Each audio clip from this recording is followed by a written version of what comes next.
कानपुर उत्तर भारत का वह शहर जहां दिन और रात सड़कें बोलती हैं। मिलों की सीटी, गाड़ियों का शोर और चौराहों पर ठहरती जिंदगी यहां आम बात है। कानपुर के सबसे पुराने और व्यस्त चौराहों में से एक चौराहा था नवाबगंज चौराहा। यहीं फुटपाथ के एक कोने में हर दिन बैठता था एक भिखारी जिसका नाम था राजू। फटे पुराने कपड़े, उलझे बाल, धूल से सना चेहरा और आंखों में एक अजीब सी खामोशी। लोग आते, सिक्का डालते और आगे बढ़ जाते।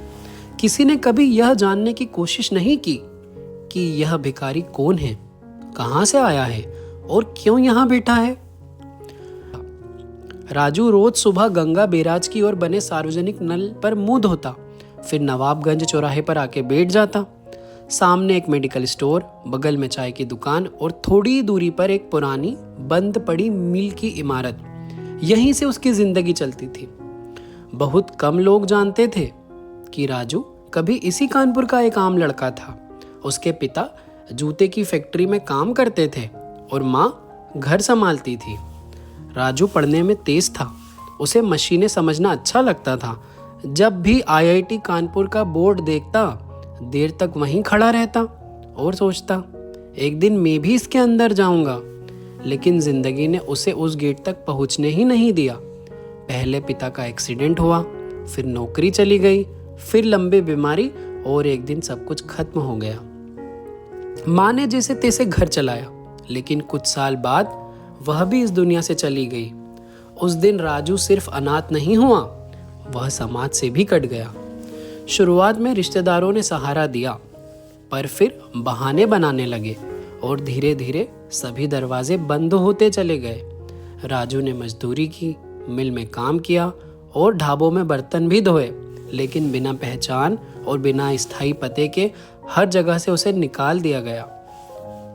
एक रात वह उसी नवाबगंज चौराहे पर सो गया और जब सुबह हुई तो वह एक भिखारी बन चुका था। शुरुआत में राजू को हाथ फैलाने से डर लगता था, आवाज़ गले में अटक जाती थी, लेकिन भूख बेरहम होती है। धीरे धीरे उसकी आवाज़ भी बाकी भिखारियों जैसी हो गई, बाबूजी कुछ दे दो। परंतु राजू में कुछ अलग बात थी।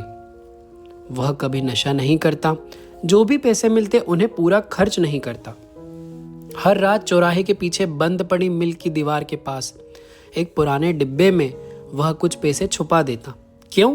क्योंकि वह आज भी मानता था कि यह जिंदगी आखिरी नहीं है।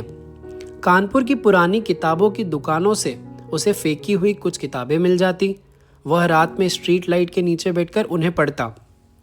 लोग हंसते और कहते, किताब पढ़ने से पेट भरता है क्या? राजू कभी जवाब नहीं देता था। फिर एक दिन राजू के जीवन में बदलाव लाने वाली वह शाम आई। बरसात हो रही थी, चौराहे पर भयंकर जाम लगा था। एक बड़ी काली गाड़ी अचानक बीच सड़क पर बंद हो गई। ड्राइवर परेशान था, भीड़ चिल्लाने लगी।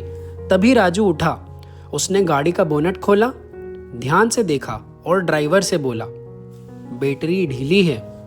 लोग हंस पड़े, लेकिन ड्राइवर ने उसकी बात मानी और गाड़ी स्टार्ट हो गई। गाड़ी में बैठा आदमी चुपचाप राजू को देख रहा था। वह कानपुर का एक बड़ा उद्योगपति था। उसने पूछा, तुम्हें यह सब कैसे आता है? राजू ने पहली बार किसी के सामने अपना पूरा सच रख दिया। उद्योगपति ने कहा, कल मेरे ऑफिस आ जाना, भिखारी बनकर नहीं, एक आदमी बनकर। उस रात राजू सो नहीं पाया। अगले दिन उसने अपनी कटोरी छोड़ दी। ऑफिस में उसे चपरासी की नौकरी मिली। तनख्वाह कम थी, लेकिन इज्जत थी। राजू ने सिर्फ काम नहीं किया, उसने सीखा, हर मशीन को समझा, हर मीटिंग को ध्यान से सुना। सालों लगे, लेकिन वह आगे बढ़ता गया। आज राजू उसी कंपनी में, जहां उसने चपरासी के रूप में शुरुआत की थी, उस उद्योगपति का सबसे भरोसेमंद व्यक्ति है और वह अब खुद एक कंपनी का मालिक भी है। लोग उसके सामने खड़े होकर उसका इंतजार करते हैं, लेकिन हर रविवार वह नवाबगंज चौराहे पर जरूर जाता है, उसी जगह जहां वह कभी बैठा करता था। वहां वह भीख नहीं देता, वहां वह काम देता है, क्योंकि राजू जानता है हर भिखारी कमजोर नहीं होता, कुछ लोग बस एक मौके का इंतज़ार कर रहे होते हैं।